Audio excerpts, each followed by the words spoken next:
Hello everyone. I wanted to do a little review on the new timepiece. We're getting it back in the range, one of my favourite boards. It's the first board that started me on my mid-length journey, so always got a soft spot in my heart. This is the new timepiece redo, so start with the outline, kind of full sort of eggy nose, parallel rail through here, which seems to be sort of synonymous with my mid-length shape. Drops into the tail, really soft hip here, into a very soft thumb tail.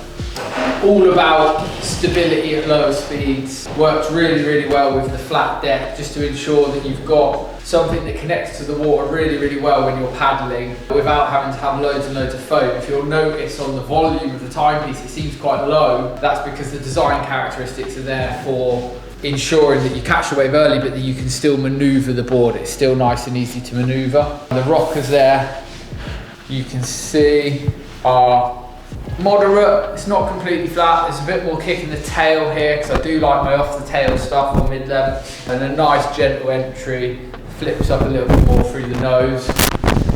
Bottom shape, the same as it's always been. You've got the double to V throughout the tail here. Just that little bit of V out the back through here. Single concave through the center, and then it softens up into really soft V just to break the water through the nose. You've got real soft sort of triplane coming through that just splits in the fin here. It just gives you that extra pivot through the fins just to make it a bit more dynamic and really nice and soupy on rail. And then you've got quite a nice rolled rail that's quite pinched because of the flat deck, and then the drop down in the top of the rail and the triplane. It creates like quite a pinched rail, which is really key for the timepiece. That makes sure that you can always catch the face and penetrate your rails. So especially at higher speeds, the board's going to feel really nice and soupy on rail. So it deals with slower speeds because of its stability, but then at higher speeds, the rail does cut in, so you can do more progressive maneuvers. This board for me, I love it as a single fin. I think it's brilliant. 8.5 flex tip fin, something, you know, Greeno template from True Aims is really good. I use a Macho, I think it's called the Dagger fin as well, just something really nice and tippy here, so to add pivot. I think that's brilliant for smooth open face waves.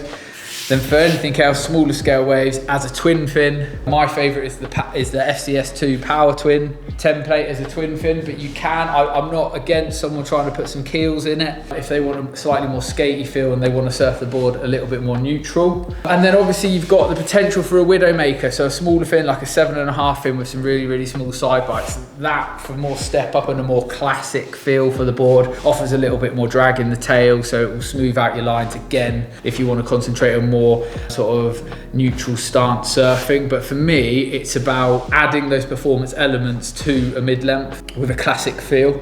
So that is the timepiece. Again, you will tend to surf it in lower volumes to standard mid-lengths, but it will paddle and catch waves like an absolute dream. You can pretty much surf it in anything. I don't really have any specific size in mind. I think that comes down to the individual rider of the board and the fin configuration that they use.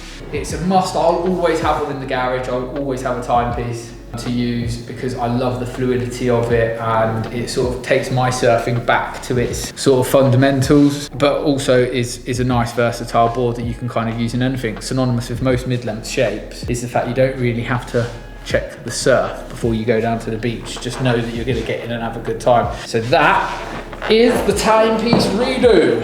On the website now, we've got some beautiful classics.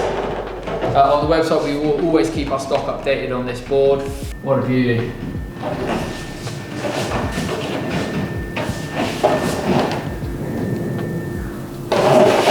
Also, I surf it in a 6'10". I'd say that most people can fit this board between a 6'8" and a 7'2" in shape. If you want it a bit bigger, it's more classic and more neutral stance. If you want it a little bit smaller, it would be more for off the tail surfing. And better suited for some more aggressive stuff with the twin fin setup. So give us a shout if you want any help sizing it up, but I would say you want to go at least sort of 8 inches more than your head height to get the best out of the board, and no more than sort of 18 inches higher than head height to really know what this board's all about. Inside those parameters is perfect size. And yeah, so that's the Fourth Timepiece. Get on one.